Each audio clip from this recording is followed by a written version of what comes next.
4 dewa pencipta turun ke dunia pada saat yang sama, dan sekaligus memilih seorang bocah untuk menjadi pengikut mereka. Ketika semua orang berpikir masa depannya akan cerah, bocah itu justru memukul wajah mereka satu persatu dengan keras. Kemudian berbalik dan menjadi pengabaian dewa yang ditinggalkan oleh para dewa. Saat ini di panggung kebangkitan, bocah itu menatap segala sesuatu di depannya dengan wajah tidak percaya. Karena menurut yang tertulis di buku, setelah menginjak kebangkitan dan menyentuh prasasti kuno, hanya akan ada satu dewa yang diselimuti cahaya suci yang muncul. Memilihmu untuk menjadi pengikutnya dan memberikan sebuah jabatan yang menjadi milikmu. Mulai saat ini, kamu akan mengikuti dewa ini, membunuh monster dan mempersembahkan api monster untuknya. Namun di depannya ternyata muncul 4 dewa. Saat ini, Dewi Perang sedang memandangnya dengan angkuh dari atas. Seolah-olah melihat semut, dengan sikap angkuh yang membuat tidak nyaman. Pembangkitan, aku telah merasakan kerja keras dan ketulusanmu. Ikuti aku. Aku akan memberimu kehormatan seorang pejuang. Segera, sebuah cahaya abu-abu memancar dari prasasti kuno. Kemudian, sebuah totem pedang besar yang rusak perlahan muncul di udara. Lalu, di depan anak laki-laki itu tiba-tiba muncul sebuah baris tulisan. Pilih satu. Ikuti Dewi Perang. Beralih menjadi pejuang kelas D. Keterampilan dasar, blok dan tusukan. Keterampilan bakat, tidak ada. Melihat ini, Xiao Ye tanpa ragu menggelengkan kepala. Segera, ia mengalihkan pandangannya ke dewa kedua di sampingnya. Detik berikutnya, sebuah totem berbentuk pisau hitam tiba-tiba membelah kekosongan. Muncul di atas leher Xiao Ye. Seolah-olah merupakan ancaman sekaligus menunjukkan kekuatan mengerikan dari kekosongan. Pilihan 2. Menjadi pelayan roh kekosongan. Beralih ke pekerjaan kelas S pembunuh bayangan. Keterampilan bawaan pembunuhan bayangan. Dapat mengabaikan segala batasan perisai. Melakukan teleportasi jarak jauh ke belakang target untuk melancarkan serangan mematikan. Sementara itu, di bawah panggung kebangkitan, semua tatapan yang mengejek Xiao Ye, batu pahat kuno itu, tiba-tiba memancarkan cahaya ungu yang menyilaukan lagi. Kerumunan yang sebelumnya ramai berdiskusi seketika menjadi hening. Semua orang terkejut oleh pemandangan ini. Cahaya ungu. Itu adalah tanda khas dari pekerjaan tempur kelas S. Dan kepala sekolah tua Lin Zhengnan tiba-tiba memukul meja dan berdiri. Dengan wajah merah penuh semangat berkata, "Anak yang baik, ini pasti pekerjaan kelas S. Saya bilang, orang tua, saya tidak pernah berbicara, kan?" Sementara itu, terlihat bahwa batu pahat kuno di panggung kebangkitan itu bersinar lagi. Dan itu adalah sebuah kolom cahaya oranye yang menembus langit. Pekerjaan ketiga Xiao Ye. 3 dewa telah memilihnya. Saat ini, semua orang di tempat itu tertegun di tempatnya. Hanya ada satu alasan untuk fenomena ini. Itu adalah Xiao Ye yang berada dalam ritual kebangkitan sekali lagi menggelengkan kepalanya. Dewa ketiga adalah seorang lelaki tua dengan rambut putih yang menggunakan tongkat. Di atas tongkat yang tampak seperti tulang, menyala api biru hitam. Tatapan lelaki tua itu tidak marah namun berwibawa. Namun ada sedikit penghargaan terhadap Xiao Ye. Yang terbangun adalah Pluto. Tunduklah padaku. Aku akan memberimu kekuatan untuk mengendalikan hidup dan mati. Betapa menawannya kekuatan ini. Xiao Ye berpikir dalam hatinya. Tampaknya ada perbedaan antara dewa-dewa. Detik berikutnya, di depannya muncul tulisan besar berwarna putih tulang. Pilihan 3. Tunduklah pada Raja Kegelapan. Beralih menjadi pekerjaan SSS. Bencana Andit. Keterampilan dasar. Pemanggilan mayat hidup.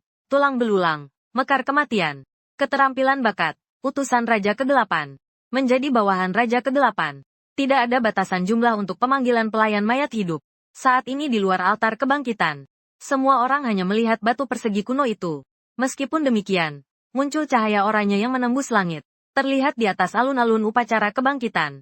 Puluhan juta tentara mayat hidup seolah-olah seperti belalang yang melanda. Tiba-tiba muncul di seluruh langit negeri naga. Dalam sekejap, hal ini mengejutkan semua kalangan atas negeri naga. Saat ini di dalam distrik militer rahasia yang disebut Sarang Naga. Seorang pria tua berambut putih yang mengenakan seragam militer penuh medali. Menatap tajam ke langit melihat pemandangan akhir zaman ini. Untungnya, Chen Lao, kamu cepat bertindak. Segera menutup fenomena ini. Jika tidak, berita ini sudah tersebar ke seluruh dunia. Dan pria di sebelahnya yang dia panggil Chen Tua, saat ini sudah berkeringat deras dan terengah-engah. Pekerjaan Chen Lao adalah seorang ilusionis 5 elemen. Sebagai salah satu jenderal tingkat negara yang teratas di Dragon Kingdom, dia baru saja mengerahkan semua tenaga untuk mengendalikan fenomena ini di dalam batas Dragon Kingdom. Jika tidak, fenomena ini mungkin akan melanda seluruh dunia. Jenderal Qin, siapa sebenarnya yang memicu gambaran yang begitu menakutkan ini? Chen Lao bertanya dengan terengah-engah. Sementara itu, orang tua berambut putih hanya mengangguk sedikit. Saya sudah mengirim orang untuk menyelidikinya. Siapapun itu, Kami dari militer pasti akan melindunginya secepat mungkin. Sementara itu, para ketua dari 4 asosiasi besar sedang bergegas menuju lokasi upacara kebangkitan di sekolah menengah pertama. Bagaimanapun, Dragon Kingdom akan segera menyambut penyihir Andit kedua. Ini adalah peristiwa besar yang mengguncang dunia. Bahkan para rektor dari berbagai universitas juga bergegas ke sini. Sementara itu, Xiao Ye yang berada di dalam upacara kebangkitan. Dia sama sekali tidak menyadari gelombang besar yang dia timbulkan di dunia luar. Pilihan yang dia hadapi ini sama dengan langsung menentukan nasib hidupnya. Seorang dewa tua yang memegang tongkat tulang mengaku sebagai raja kematian. Pilihan yang dia tawarkan bahkan merupakan bencana Andit kelas SSS yang sama sekali tidak bisa ditolak. Pendahulu di Dragon Kingdom sebelumnya hanyalah seorang necromancer kelas SS. Telah mencapai prestasi yang sangat gemilang. Memilih pekerjaan ketiga sama dengan mendapatkan pembukaan yang ditentukan oleh takdir. Namun, Xiao Ye sekali lagi menggelengkan kepalanya dengan lembut. Dia ingin melihat dewa terakhir. Dibandingkan dengan 3 dewa sebelumnya yang sangat angkuh, dewa keempat ini tampak seperti seorang pengemis yang cacat. Namun, begitu pengemis ini membuka mulutnya, Xiao Ye langsung bergetar. Apakah kamu juga seorang penjelajah dari bintang biru? Xiao Ye terlihat sangat terkejut. Namun dia belum sempat mengajukan pertanyaannya. Tiba-tiba orang yang cacat itu tampak sedikit terburu-buru dan mulai berbicara. Jangan mengikuti para dewa. Semua ini adalah konspirasi para dewa. Kita semua adalah bidak. Adalah korban. Dewa juga bisa dibunuh. Kita juga bisa menjadi dewa. Kemudian tampak tubuh orang cacat itu tiba-tiba mulai perlahan-lahan menghilang. Detik berikutnya, di depan matanya muncul satu baris tulisan. Pilihan 4. Menolak anugerah dewa. Menjadi orang yang ditinggalkan oleh para dewa. Mendapatkan pekerjaan tingkat tidak diketahui. Pengabaian dewa. Tidak ada keterampilan dasar. Bakat awal. Dewa yang cacat. Meskipun cacat, masih bisa menikmati pengorbanan. Pengabaian dewa dapat membunuh monster apapun. Dapat mempersembahkan api yang ada pada diri mereka sendiri. Dengan demikian, mendapatkan salah satu dari atribut, bakat, keterampilan, dan sebagainya. Dan saat pilihan ini muncul di depan Xiao Ye dalam sekejap, dia dengan ketakutan menyadari bahwa pemandangan aneh muncul. Terlihat di atas kepala 3 dewa di depan. Ternyata muncul 3 garis darah yang dalam warna merah tua hingga hitam. Jumlah darah mencapai triliunan.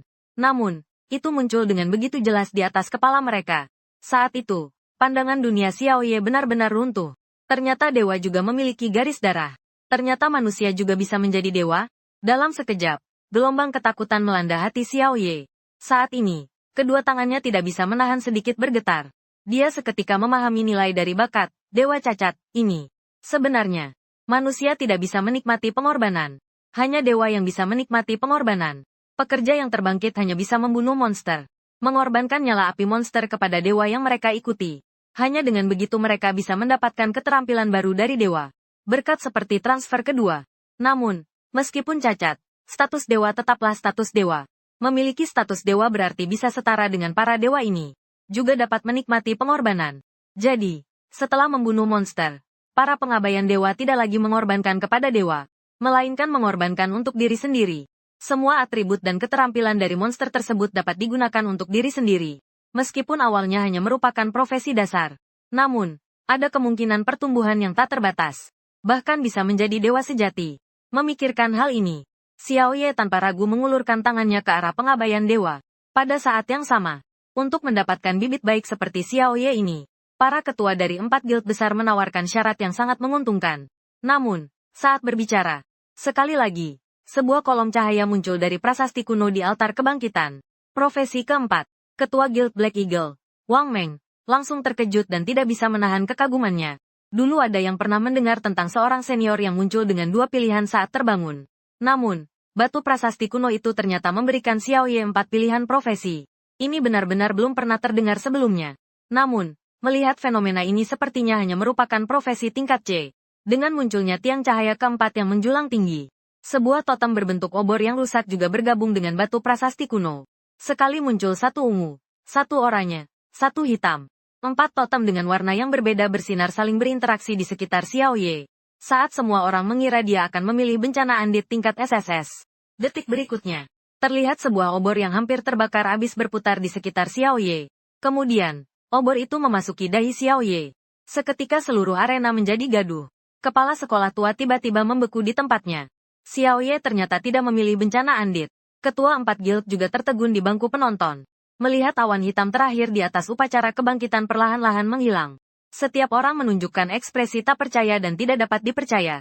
Itu adalah pekerjaan SSS yang jarang terjadi dalam 100 tahun. Xiao Ye, keluarlah. Kepala sekolah tua, Lin Zhengnan, berteriak dengan putus asa. Dalam sekejap, Xiao Ye yang dicintai semua orang, menjadi tikus jalanan yang dibenci semua orang. Dan di atas panggung kebangkitan, Xiao Ye yang baru saja menyelesaikan kebangkitannya belum sempat bereaksi. Terlihat 4 dewa di depannya dan berbagai fenomena perlahan-lahan menghilang. Detik berikutnya, dia sudah dipindahkan dari batu kuno ke tempat lain. Saat itu, terdengar suara pemberitahuan di telinganya.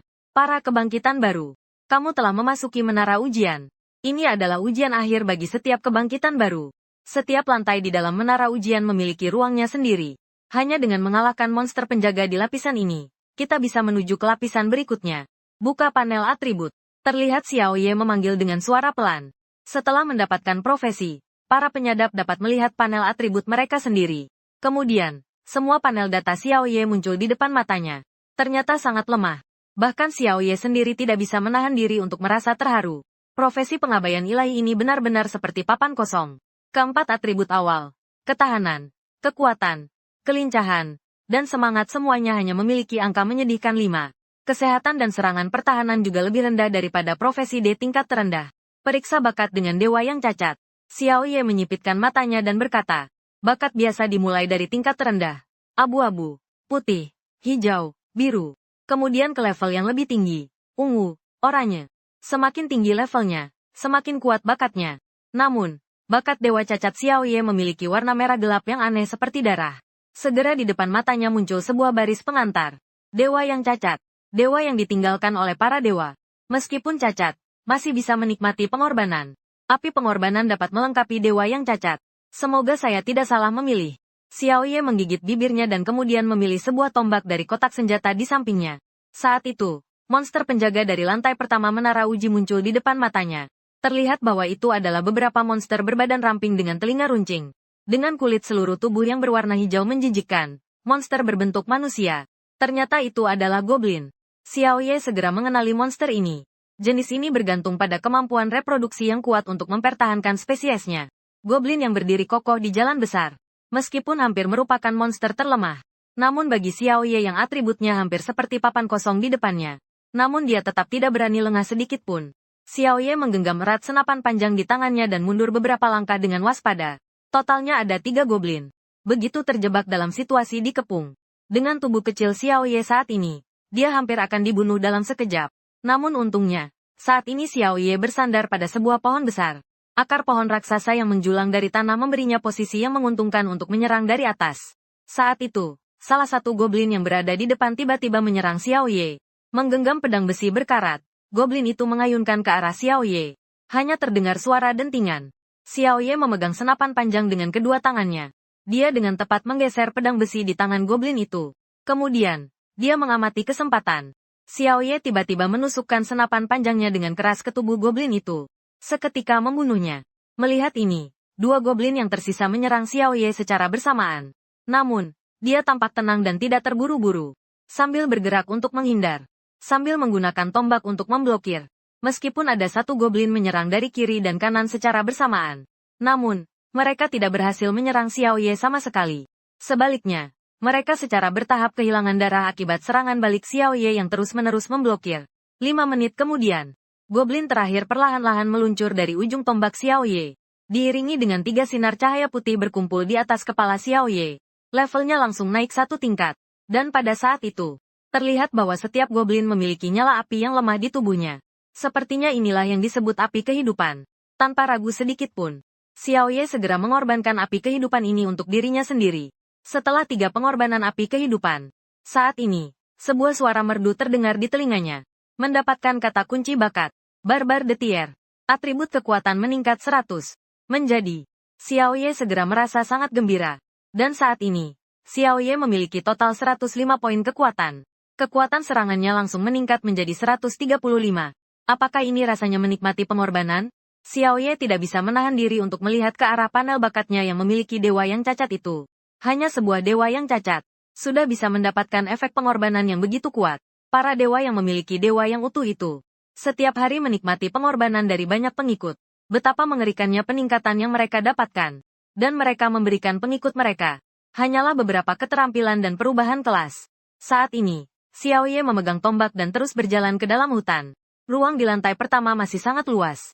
Jauh lebih dari 2 atau 3 goblin seperti monster ini. Hanya dengan membunuh pemimpin mereka, kita bisa masuk ke lapisan berikutnya.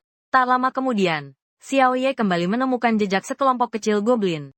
Hanya saja kali ini, Xiao Ye memiliki kekuatan serangan hingga 135 poin. Hanya dengan satu tembakan, dia bisa menghabisi satu goblin biasa. Beberapa saat kemudian, Xiao Ye telah membersihkan semua goblin. Sekarang levelnya sudah mencapai level 3. Saat itu, Xiao Ye menemukan goblin orc yang sedang tidur di suku goblin. Jelas sekali bahwa orang ini adalah mini-boss di lapisan pertama menara ujian. Maka, Xiao Ye dengan lembut melemparkan batu kecil yang dia temukan di jalan. Suara batu kecil yang memukul tanah segera menarik beberapa goblin biasa yang waspada keluar. Xiao Ye yang semakin mahir mengendalikan tombak besi kasar di tangannya. Hampir tanpa usaha, dia berhasil mengatasi para goblin ini. Selanjutnya, saatnya menyerang pemimpin goblin itu. Sepertinya dia merasakan bahwa anak buahnya satu persatu tidak bergerak. Goblin setengah manusia yang besar ini mengeluarkan teriakan. Dia mengangkat tongkat besar berbentuk taring serigala dan mulai mengawasi sekeliling. Sementara itu, Xiao Ye bersembunyi di balik pagar. Memanfaatkan kesempatan saat goblin setengah manusia itu membelakangi. Dia menyerang lebih dulu. Dengan berani, dia menusukkan tombak besi besar ke paha goblin itu. Nilai kekuatan yang tinggi langsung menciptakan luka berdarah. Sementara itu, bilah darah pemimpin goblin ini juga muncul di depan Xiao Ye. Terdapat 2000 poin. Pemimpin goblin itu merasakan sakit yang hebat. Dia menoleh dan melihat Xiao Ye yang menyerang. Dia mengangkat tongkat besar itu dan dengan berani menghantam ke bawah. Namun gerakan lambat ini berhasil dihindari sepenuhnya oleh Xiao Ye yang lincah. Kemudian, tombak besi kasar di tangannya ditusukkan kembali. Dalam sekejap, bar darah pemimpin goblin sudah lebih dari setengah. Saat itu, terlihat mata pemimpin goblin tiba-tiba menjadi merah menyala.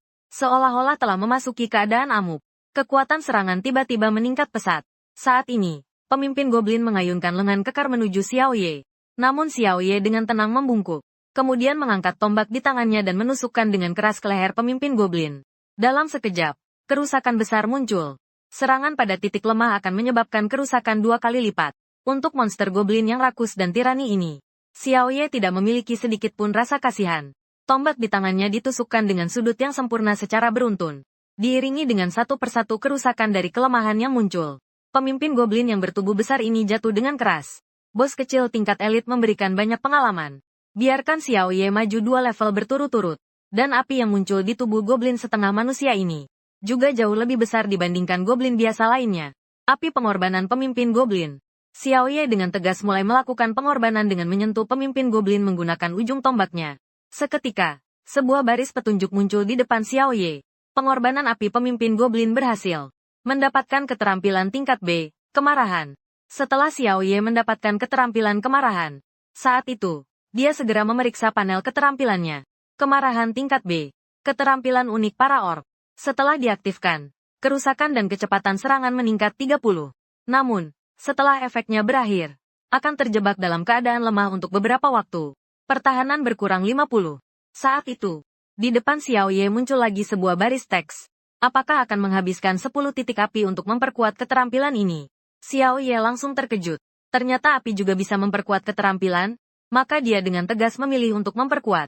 Detik berikutnya, keterampilan mengamuk pun naik level menjadi darah binatang menggelegak. Level ditingkatkan dari B ke A. Efek. Keterampilan bakat yang dimiliki oleh ras orc berdarah tinggi. Setelah diaktifkan, kerusakan dan kecepatan serangan meningkat 50. Setelah efek berakhir, akan terjebak dalam keadaan lemah sementara. Sementara itu, pertahanan berkurang 30. Efek tambahan. Membunuh target dapat memperpanjang durasi. Sementara itu, di luar menara uji, wali kelas Xiao Ye, Tang Waner, sedang mengawasinya dengan cermat. Setelah Xiao Ye menolak pekerjaan SSS kategori bencana Andit, semua orang yang menonton tidak lagi memperhatikan Xiao Ye, melainkan beralih untuk menonton Wang Biao, Lin Sueming, situasi ujian 3 profesional tingkat S, Qin Yanran dan lainnya. Hanya Tang Waner yang diam-diam mengunci pengamat di tangannya pada sudut pandang Xiao Ye. Dan pada saat itu, dia kebetulan melihat Xiao Ye dikelilingi oleh gelombang pertama tim Goblin. Sebagai mentor profesional, dia tentu saja tahu konsekuensi dari profesi kosong yang dikelilingi Goblin. Namun saat dia merasa cemas untuk Xiao Ye, dia melihat Xiao Ye memanfaatkan keuntungan medan untuk mengalahkan semua Goblin. Kerja bagus, Xiao Ye. Sebagai pengajar kelas pertarungan, Tang Waner tidak bisa menahan diri untuk mengagumi operasi Xiao Ye ini. Bahkan jika melihat seluruh generasi penyadaran di Dragon Country ini, yang bisa melakukannya mungkin tidak lebih dari 5 orang. Sisi lain, di dalam menara ujian, saat ini, suara terdengar di telinga Xiao Ye. Selamat, telah membunuh penjaga lapisan pertama menara uji. Sedang mentransfer ke lapisan kedua menara uji. Detik berikutnya, Xiao Ye kemudian dipindahkan ke dalam sebuah gua gelap yang besar. Sepertinya ini adalah lapisan kedua menara uji. Saat ini, dia lebih merasakan kegembiraan daripada ketegangan. Hanya dengan mengorbankan goblin di lapisan pertama, dia telah mendapatkan 2 atribut bakat yang kuat, yaitu barbar dan darah binatang yang menggelegak. Monster berikutnya akan memberikan kejutan apa kepada Xiao Ye? Perlu diketahui bahwa di dalam menara uji, tidak akan benar-benar mati. Di sini, kematian hanya akan mengeluarkanmu dan hanya mengakhiri ujian. Pada saat itu, terlihat akar hitam muncul tiba-tiba dari tanah. Kemudian, 2 sulur berduri di dekatnya langsung menyerang Xiao Ye. Melihat ini, Xiao Ye segera melompat mundur. Segera setelah itu, ia mengangkat tombak di tangannya dan dengan cepat menyerang ke arah sulur. Hanya dengan satu serangan, sulur yang hanya memiliki 30 poin darah langsung diputus oleh Xiao Ye. Namun, sulur-sulur yang diputus ini justru muncul kembali dari tanah. Saat itu, Xiao Ye baru menyadari, hanya dengan membunuh induk mereka, barulah bisa menghapus sulur-sulur ini sepenuhnya. Dan arah di mana induk mereka berada, seharusnya adalah arah yang bergolak di dalam tanah itu. Maka, Xiao Ye segera mengangkat tombaknya, dan berlari menuju arah yang bergolak di dalam tanah. Sepanjang jalan, tak terhitung sulur muncul dari dalam tanah. Namun, Xiao Ye dengan langkah yang gesit menghindari semuanya satu persatu. Beberapa saat kemudian, tampak sebuah pohon kuno yang sangat besar muncul di dalam gua. Tak terhitung akar-akarnya semua tumbuh di tubuhnya. Sepertinya inilah yang disebut sebagai induk. Melihat ke belakang, sulur-sulur yang tumbuh terus. Seperti ular air. Mereka mengejar Xiao Ye. Melihat ini, dia pun tidak ragu lagi. Dia mengangkat tombak besi tebal di tangannya. Dia menusukkan dengan keras ke arah akar besar itu. Diiringi dengan angka kerusakan yang muncul. Bar darah akar raksasa ini juga muncul di depan Xiao Ye. Pohon roh abadi. Bos tingkat elit. Jumlah darah 50.000. Tingkat bahaya sangat tinggi. Namun yang lebih membuat putus asa adalah, beberapa detik setelah Xiao Ye memberikan kerusakan, pohon roh abadi itu langsung pulih dari luka. Seketika, Xiao Ye mengerti ujian di lantai kedua menara ujian. Untuk benar-benar menghapus sulur-sulur ini, harus mengalahkan pohon roh abadi yang besar ini. Namun, pohon roh abadi ini tidak hanya memiliki darah yang dalam, tetapi juga kemampuan pemulihan yang cukup menakjubkan. Jadi, lapisan ini menguji kemampuan output para profesional. Profesi dengan output yang tidak cukup akan segera dibunuh oleh semakin banyaknya tanaman merambat. Jika kita mengatakan bahwa suku goblin di lapisan pertama menara uji akan menghapus setengah dari para pembangkit profesi, maka pohon roh abadi di lapisan ini akan menghapus semua profesi non-output yang tersisa. Sementara itu, Xiao Ye segera memikirkan sebuah cara dalam pikirannya. Jika menggunakan darah binatang yang menggelegak, tidak mustahil untuk bertarung melawannya. Lagi pula, dia masih bisa memanfaatkan membunuh tanaman merambat untuk memperpanjang waktu penggunaan keterampilan. Sementara itu, di luar menara uji, melihat bahwa hanya di lapisan pertama, sudah menghapus lebih dari setengah dari generasi baru pembangkit. Kepala sekolah tua Lin Zhengnan hampir mengerutkan keningnya. Sialan, tahun ini siapa yang merancang menara ujian? Saat ini dalam sudut pandang mereka, dari para penyadap yang berhasil melewati tingkat pertama menara ujian, dengan Wang Biao, Lin Sueming, Qin Yanran sebagai perwakilan 3 profesional tingkat S, sudah tiba di gua yang gelap dan lembab itu. Tak terhitung banyaknya akar yang tumbuh dari tanah seperti jamur setelah hujan, mulai menyerang Wang Biao. Sebagai petarung jarak dekat tingkat S, Wang Biao segera mengayunkan tongkat perangnya. Sebuah teknik bertarung dengan pola naga meluncur dan seketika membunuh akar-akar ini. Lin Zhengnan baru saja ingin menghela napas. Namun melihat Wang Biao menemukan jaringan akar ini tersembunyi di bawah tanah, mengikuti jejaknya hingga ke induknya.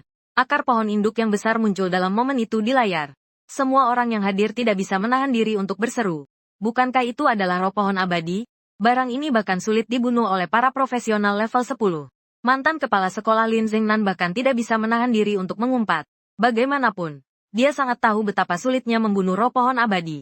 Takutnya, hanya dengan lapisan kedua ini, sudah cukup untuk mengurangi setengah dari para penyadap di sekolah menengah pertama mereka tahun ini. Semua profesi no damage sepertinya harus berhenti di sini. Di sudut sebelah lainnya, wali kelas Tang Waner sedang menunduk dan memperhatikan situasi Xiao Ye di sini. Terlihat bahwa Xiao Ye sudah menyerang tubuh utama roh pohon abadi. Sebagai pengajar mata pelajaran teknik bertarung, Tang Wanner langsung melihat. Gerakan Xiao Ye tampaknya hampir 2 kali lebih cepat dibandingkan saat dia di lapisan pertama. Apa yang sedang terjadi? Bahkan di dalam hati Tang Wanner juga merasa terkejut. Saat ini, Xiao Ye sudah mulai menyerang tubuh utama dari pohon roh abadi itu. Terlihat bahwa tubuh utama pohon roh abadi ini tidak memiliki cara menyerang sama sekali. Semua serangan bergantung pada akar dan sulur yang menjulur dari tanah. Jadi, lantai kedua dari menara ujian ini sebenarnya hanyalah sebuah tiang kayu yang menguji kekuatan ledakan output. Tombak besi besar di tangan Xiao Ye terus menusuk tanpa henti. Angka kerusakan yang mencapai 200 pun langsung muncul. Dan ini tentu saja karena Xiao Ye mengaktifkan efek darah binatang yang mendidih, yang langsung meningkatkan 50 poin serangan dan kecepatan serangan. Membunuh sulur berduri. Efek darah binatang yang mendidih diperpanjang selama 10 detik. Satu siklus 10 detik. Di bawah pengendalian ritme yang tepat dari Xiao Ye, bar darah pohon abadi sedang berkurang secara bertahap. Beberapa saat kemudian, diiringi dengan tembakan terakhir Xiao Ye yang menusuk ke pohon raksasa. Detik berikutnya, pohon raksasa itu seketika berubah menjadi debu yang berterbangan. Banyak cahaya putih pengalaman langsung mengalir ke dalam tubuh Xiao Ye. Bos yang sulit ini langsung membuat Xiao Ye naik 3 level menjadi level 8. Namun, yang lebih menarik bagi Xiao Ye adalah banyaknya api yang ditinggalkan oleh pohon abadi di tanah. Pengorbanan api pohon abadi. Gerakan pengorbanan Xiao Ye semakin mahir. Terlihat titik-titik api yang seperti kumpulan kunang-kunang. Seketika berputar di sekitar ujung senjata Xiao Ye sebelum akhirnya menghilang. Pengorbanan api pohon abadi berhasil. Mendapatkan atribut bakat. Pemulihan fotosintesis. Tingkat atribut S. Efek. Kekuatan pemulihan yang kuat dari pohon abadi. Ketika dimandikan di bawah sinar cahaya, semua efek pemulihan meningkat 500. Menambahkan pemulihan otomatis 1 dari maksimum HP setiap detik. Ternyata ini adalah atribut tingkat S. Meskipun pohon abadi ini hanya merupakan bos tingkat elit, namun, kekuatan pemulihannya hampir merupakan yang terbaik di antara semua monster. Saat itu, suara pemberitahuan kembali terdengar di telinganya. Selamat, telah membunuh penjaga lantai kedua menara uji. Sedang dalam proses teleportasi ke lantai ketiga menara uji. Dalam sekejap, Xiao Ye telah dipindahkan dari gua yang gelap dan lembab itu. Dikirim ke sebuah rawa terbuka. Selamat. Anda menjadi orang kelima yang memasuki lantai ketiga menara uji. Tersisa 47 orang yang terbangun di dalam menara uji. Saat itu, Xiao Ye terkejut mendengar hal ini. Penghapusan ini terlalu cepat. Perlu diketahui bahwa tahun ini jumlah siswa yang mengikuti upacara kebangkitan mencapai lebih dari 10.000. Tidak tahu siapa yang merancang menara ujian tahun ini. Mekanisme penghapusan ini benar-benar kejam. Suku Goblin di lantai pertama langsung menghapus setengah dari orang-orang yang kekurangan kekuatan tempur. Dan di lapisan kedua, N yang tidak mati, juga menghapus semua kelas no damage yang tersisa. Jadi, bagaimana dengan lapisan ketiga yang akan datang? Betapa kejamnya tantangan ini. Xiao Ye tidak sempat berpikir. Tiba-tiba muncul 3 monster berbentuk manusia dari rawa di depannya. Saya menari. Xiao Ye langsung terkejut. Dia segera menghindar ketumpukan batu yang tajam di sekitarnya. Detik berikutnya, sebuah serangan gelombang suara dengan jangkauan yang sangat luas jatuh tepat di tempat yang baru saja dia tempati. Kemudian seluruh pelat batu itu langsung hancur berkeping-keping. Dan dia segera bereaksi. Ujian di lapisan ini terutama menguji kemampuan menghindar atau daya tahan para penantang. Lagi pula, jangkauan serangan gelombang suara dari wanita iblis sangat luas. Jika kemampuan menghindar penantang tidak memadai, maka mereka akan segera tereliminasi dari ujian ini. Memikirkan hal ini, sudut bibir Xiao Ye tidak bisa menahan sedikit senyum puas. Dalam hal kemampuan menghindar, Xiao Ye saat ini mungkin tidak bisa dibandingkan dengan para profesional tingkat A, atau bahkan yang tingkat S yang gesit. Namun, jika berbicara tentang daya tahan, Xiao Ye yang baru saja mendapatkan keterampilan pasif pemulihan fotosintesis, merasa bahwa saat ini tidak ada yang bisa mengalahkannya. Dalam sekejap, Xiao Ye tiba-tiba melompat. Dia berlari menuju wanita iblis rawa yang terdekat. Meskipun kakinya sudah terkena efek perlambatan dari rawa, namun, niat membunuh Xiao Ye tidak berkurang. Mengangkat tombak besi kasar di tangannya dan menusuk dengan cepat. Setelah memberikan 137 poin damage, Xiao Ye segera menyimpan tombaknya dan berbalik melarikan diri. Saat itu, serangan gelombang suara dari 2 wanita monster rawa sudah datang. Gelombang demi gelombang langsung menghantam kepala. Saat itu, Xiao Ye hanya merasakan guncangan di kepalanya. Kemudian, 300 poin damage meledak dari tubuhnya. Kini, level Xiao Ye telah mencapai level 8. Total HP mencapai 500. Setelah menerima 2 serangan ini, HP-nya tersisa kurang dari setengah. Dan tembakan Xiao Ye barusan sudah menusuk monster rawa itu hampir sepertiga dari HP-nya. Saat ini, Efek pemulihan fotosintesis Xiao Ye yang bersembunyi di balik batu sudah mulai berfungsi. HP-nya terus pulih dengan kecepatan yang terlihat oleh mata. Kemudian, Xiao Ye terus mengulangi tindakan ini. Akhirnya, setelah beberapa belas menit, Xiao Ye akhirnya berhasil membunuh semua 3 wanita rawa. Saat ini, levelnya juga meningkat menjadi level 11. Mengorbankan wanita rawa. Api dari 3 wanita rawa perlahan-lahan memudar di sekitar Xiao Ye. Pengorbanan api wanita rawa berhasil. Mendapatkan keterampilan panggilan air. Efek keterampilan bakat khusus untuk ras air. Memanggil aliran air yang membungkus seluruh tubuh. Dapat mengabaikan sebagian besar efek kontrol pengurangan kecepatan. Efek pasif meningkatkan kecepatan bergerak sebesar 15. Saat itu, suara yang familiar kembali terdengar. Selamat, kamu telah membunuh monster penjaga di lantai ketiga. Sedang melakukan teleportasi ke lantai keempat menara uji. Petunjuk, di lantai ini tidak perlu membunuh semua monster penjaga. Cukup bertahan hidup dan sampai ke portal di tengah. Tidak perlu membunuh monster penjaga. Xiao Ye tiba-tiba merasakan kebingungan di dalam hatinya.